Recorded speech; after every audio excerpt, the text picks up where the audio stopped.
Bismillahirrahmanirrahim. Assalamualaikum warahmatullahi wabarakatuh. Alhamdulillah, alhamdulillahilladzi hadana li hada wa ma kunna linahtadiya laula an hadanallah. Asyhadu an la ilaha illallah wa asyhadu anna Muhammadan abduhu wa rasuluh. Allahumma sholli ala Muhammad wa ala ali Muhammad amma ba'd. Ibu-ibu sekalian yang dirahmati Allah, alhamdulillah. Hari ini kita berjumpa kembali dalam kajian Tarbiyatul Aulad fil Islam sesi yang ke-13. Insya Allah pada saat ini kita akan membahas tentang membangkitkan jiwa muraqabatullah pada anak-anak kita. Jiwa muraqabatullah perlu kita miliki. Dimiliki pula oleh anak-anak kita. Agar kita senantiasa merasa diawasi oleh Allah Subhanahu wa Ta'ala, dan kemudian kita senantiasa berupaya untuk berbuat baik dan selalu bersikap jujur dimanapun, kapanpun, dan dalam keadaan apapun itu. Muraqabatullah memiliki makna dari segi bahasa adalah pengawasan Allah Subhanahu wa Ta'ala.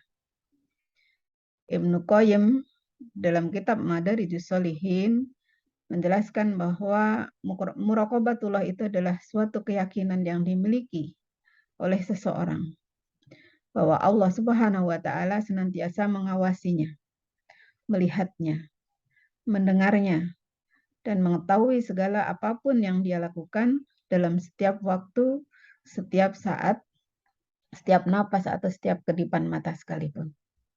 Nah, karena memiliki keyakinan yang seperti inilah, maka manusia tidak akan bertindak sembarangan. Dia akan berusaha untuk senantiasa berhati-hati. Karena dia melakukan segala sesuatu ada dalam pengawasan Allah Subhanahu wa Ta'ala.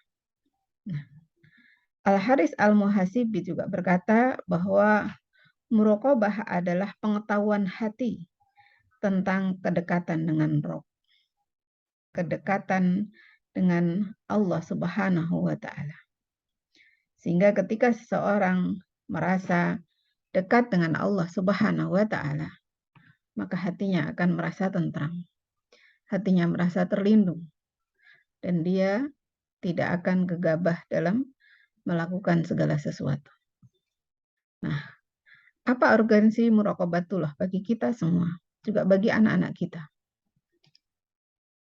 Dijelaskan di sini bahwasanya orang yang senantiasa merasa diawasi oleh Allah Azza wa Jalla, kemudian memahami dan meyakini bahwa Allah Subhanahu wa Ta'ala selalu mengawasi segala gerak lahir dan batinnya, maka dia akan selalu berusaha untuk berlaku jujur dan berbuat ihsan. Ya. Berbuat baik. Nah, apakah itu ihsan? Rasulullah Shallallahu Alaihi Wasallam menjelaskan bahwa ihsan itu adalah anta budallaha ka'annaka tarahu fa illam takun tarahu fa innahu yaraka. Rawahul Bukhari. Ya. Ihsan ialah apabila engkau beribadah pada Allah seakan-akan engkau melihatnya. Maka apabila engkau tidak melihatnya, maka sesungguhnya Allah melihatmu. Jadi orang yang memiliki sikap, memiliki sifat muraqabatullah, dia akan senantiasa berusaha untuk berbuat baik. Melakukan segala sesuatu lillahi ta'ala. Beribadah, beramal, dan apapun yang ia lakukan, karena dia merasa bahwa itu semua dilihat oleh Allah Subhanahu wa Ta'ala, maka dia akan berupaya melakukan sebaik-baiknya. Nah, di sisi lain, seseorang yang melakukan pelanggaran-pelanggaran, maka mendapatkan ancaman. Sebuah hadis dari Sauban radhiyallahu anhu, Rasulullah Shallallahu Alaihi Wasallam bersabda, sungguh aku mengetahui beberapa kaum dari umatku yang datang pada hari kiamat kelak dengan membawa kebaikan-kebaikan seperti gunung Tihamah yang putih. Lalu Allah jadikan kebaikan-kebaikannya tersebut seperti debu yang berterbangan. Mereka itu adalah saudara-saudaramu dari jenis kulitmu, dan mereka menjadikan malamnya sebagaimana kalian menjadikannya. Akan tetapi mereka kaum yang apabila dalam keadaan sepi, mereka melanggar larangan-larangan Allah. Hadis riwayat Ibnu Majah. Ibu-ibu sekalian, hadis ini adalah peringatan bagi kita, ya, bahwa ketika kita beramal baik, kita beramal soleh, sebagaimana saudara-saudara kita beramal soleh. Ketika kita beribadah, sebagaimana saudara-saudara kita beribadah dalam keramaian, pada saat disaksikan oleh orang lain. Namun pada saat kita dalam keadaan sepi, sendiri, lalu melanggar larangan-larangan Allah, maka Allah akan menjadikan kebaikan-kebaikan yang kita lakukan bagaikan debu yang berterbangan. Artinya sia-sia. Na'udzubillahi min dzalik. Semoga Allah menjaga kita dari perilaku yang demikian.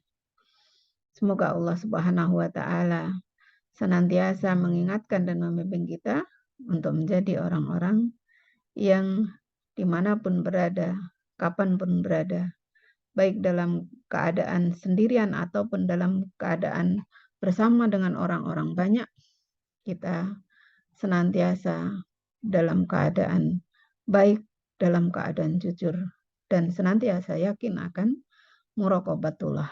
Senantiasa yakin bahwa Allah Subhanahu wa Ta'ala mengawasi kita. Allah Subhanahu wa Ta'ala senantiasa melihat kita.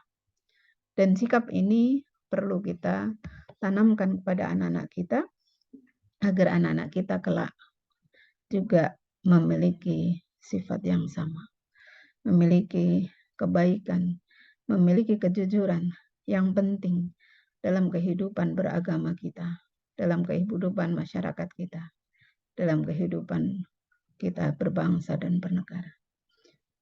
Ibu-ibu sekalian, lalu pertanyaannya bagaimana kita membangkitkan jiwa muraqabatullah itu pada anak-anak kita?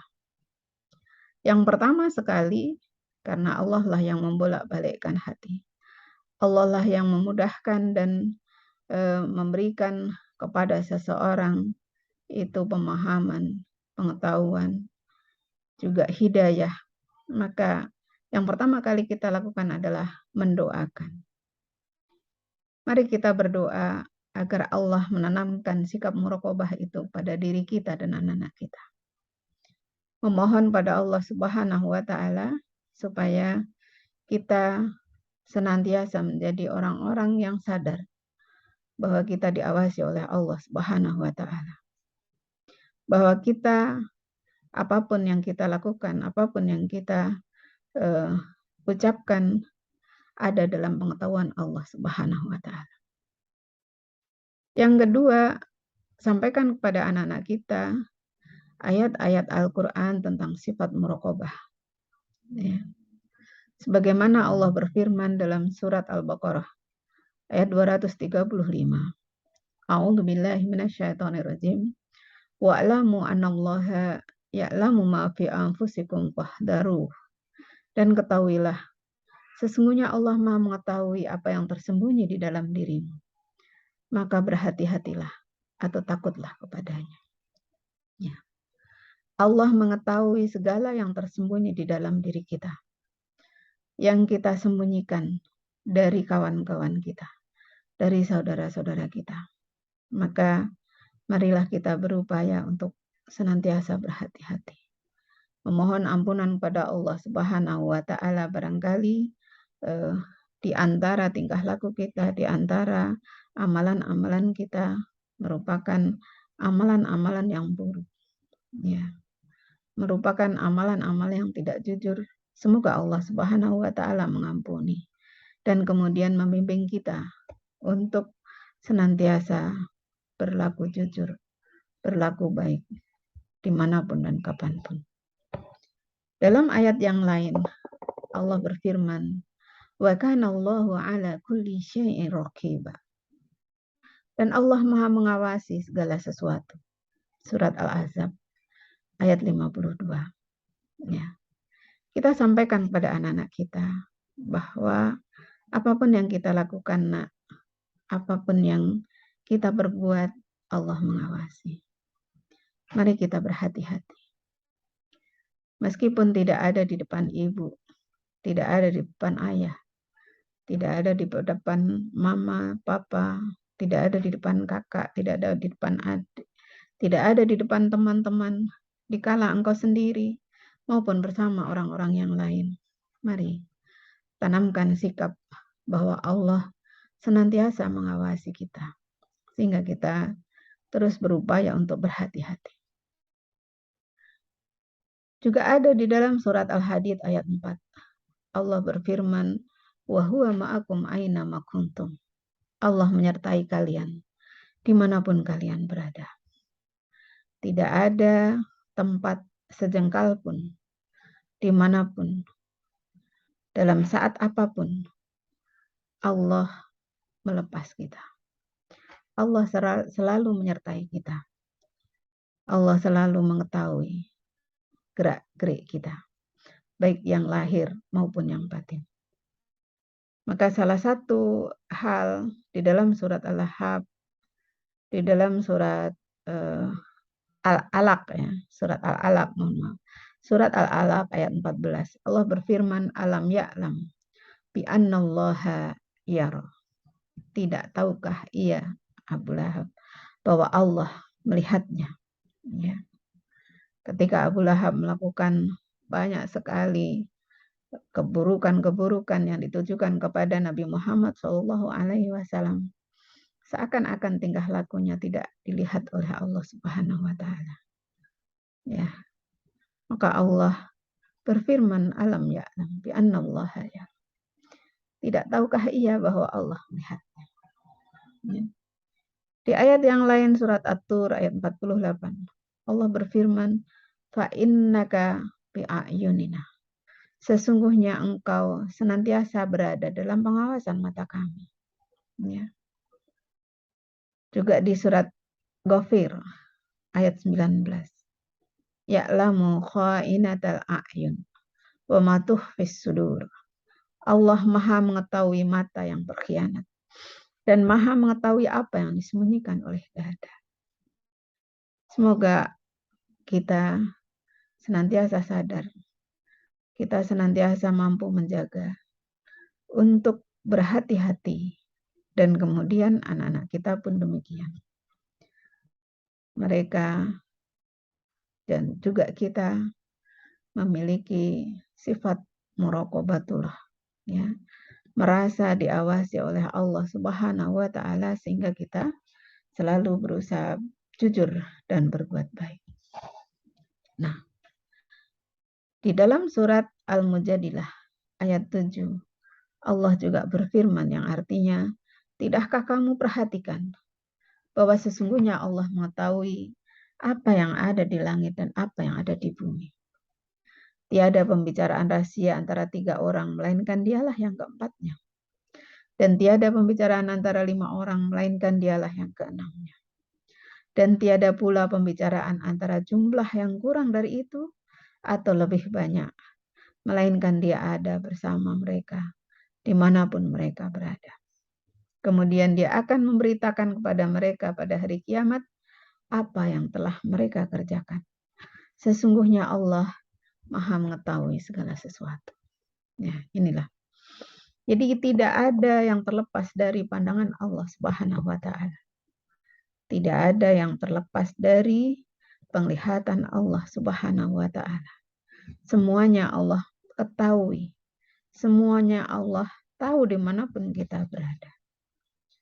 Dan semua itu nanti akan diberitakan kepada kita tentang apa yang telah kita kerjakan. Di saat mulut kita tidak bisa lagi berbicara. Semuanya akan diperlihatkan oleh Allah Subhanahu wa taala pada kita.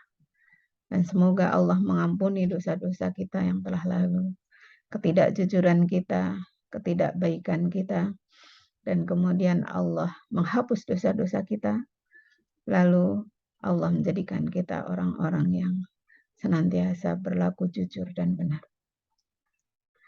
Cara yang ketiga untuk membangkitkan jiwa muraqabatullah pada anak adalah dengan menceritakan kisah-kisah inspiratif tentang anak-anak yang jujur. Ya, anak yang jujur karena yakin bahwa Allah Subhanahu wa taala Maha melihat dan Maha mengetahui. Bukan sekedar anak yang jujur karena takut, ya. Bukan anak yang jujur karena takut tidak mendapatkan sesuatu, tetapi karena takut kepada Allah Subhanahu wa taala dan dia meyakini bahwa Allah Maha melihat dan Maha mengetahui. Ada kisah yang cukup fenomenal dan sering disampaikan oleh para khatib, oleh para pembawa kisah, ya.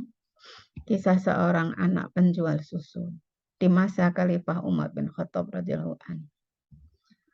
Di mana saat Khalifah Umar bin Khattab melakukan perjalanan untuk berkeliling sidak mengetahui kondisi rakyatnya, beliau mendengar percakapan antara seorang anak dengan ibunya.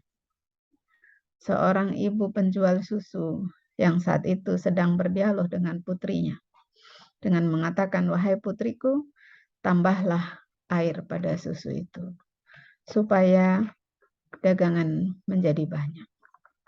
Tetapi putrinya, Masya Allah, dia mengatakan, "Wahai ibu, sesungguhnya Khalifah Umar bin Khattab tidak mengajarkan hal ini." Kata ibunya, Khalifah Umar bin Khattab tidak melihat. Maka lakukanlah agar kita semakin banyak mendapatkan keuntungan. Tetapi putrinya mengatakan, memang Khalifah Umar bin Khattab tidak melihat, tetapi Tuhannya Khalifah Umar bin Khattab akan melihatnya. Masya Allah. Ini adalah pelajaran yang cukup berharga bagi kita semuanya. Di saat sekarang ada pedagang yang kadang-kadang tidak jujur, menipu timbangan, menipu kondisi barang. Tetapi seorang putri keluarga yang kurang mampu, dia bersikeras, bersiteguh untuk berbuat jujur karena sadar bahwa Allah Subhanahu wa taala melihatnya. Juga kisah lain di masa Khalifah Umar bin Khattab juga seorang pengembala yang sedang mengembalakan ternaknya ketika ketemu dengan Khalifah Umar bin Khattab dan Khalifah mengatakan, "Wahai anak, juallah 1 ekor kambing itu kepada saya." Maka pengembala itu mengatakan, "Tidak, karena ini milik tuanku." Bukankah tuanmu tidak mengetahui? Bukankah bila engkau mengatakan 1 ekor hilang atau 1 ekor mati, tuanmu tidak akan mencari? Anak ini mengatakan, "Wahai Khalifah, sesungguhnya Allah tahu apa yang kita berbuat. Tuanku mungkin tidak tahu tetapi Tuhanku pasti mengetahui." Nah, kisah-kisah seperti ini kita sampaikan kepada anak-anak kita, bahwa kejujuran, bahwa perilaku amanah ini memberikan kepada kita kebaikan. Karena Allah Subhanahu wa taala senantiasa melihat apa yang kita kerjakan, apa yang kita lakukan. Semoga Allah senantiasa menuntun kita. Yang keempat, biasakan dan awasi anak-anak kita. Perilakunya, tingkah lakunya, ucapan-ucapannya, ya. Bagaimanapun kondisinya, kita ajarkan pada anak-anak untuk jujur. Bagaimanapun kondisinya, kita ajarkan pada anak-anak untuk berbuat baik. Membiasakan diri pada anak-anak untuk selalu berbuat jujur dan berbuat baik, ini tentu perlu energi, perlu upaya. Dan kita sebagai orang tuanya berusaha untuk senantiasa memberi contoh yang baik kepadanya. Dan yang terakhir, serahkan semuanya kepada Allah Subhanahu wa taala. Termasuk diri kita. Bahwa kadang-kadang kita yang orang-orang dewasa sering tergoda, sering terlena, ya, terhadap rayuan orang lain, terhadap kondisi-kondisi yang memungkinkan kita berlaku curang. Maka mari kita senantiasa bermohon pada Allah Subhanahu wa taala supaya kita terus mampu berbuat jujur karena jiwa muraqabatullah pada diri kita terbina. Yang dengan demikian semoga jiwa muraqabatullah itu juga tertanam dalam diri, dalam jiwa anak-anak kita. Sehingga kita akan selamat di dunia maupun di akhirat. Dan Allah Subhanahu wa Ta'ala memberikan kepada kita kehidupan yang baik, baik di dunia maupun di akhirat. Memberikan pada kita surga, memberikan pada kita kehidupan yang baik di akhirat kelak bersama dengan keluarga-keluarga kita semuanya. Demikian yang bisa saya sampaikan. Mohon maaf atas segala kekurangan dan kekhilafan. Wallahu a'lam bishawab. Wassalamualaikum warahmatullahi wabarakatuh.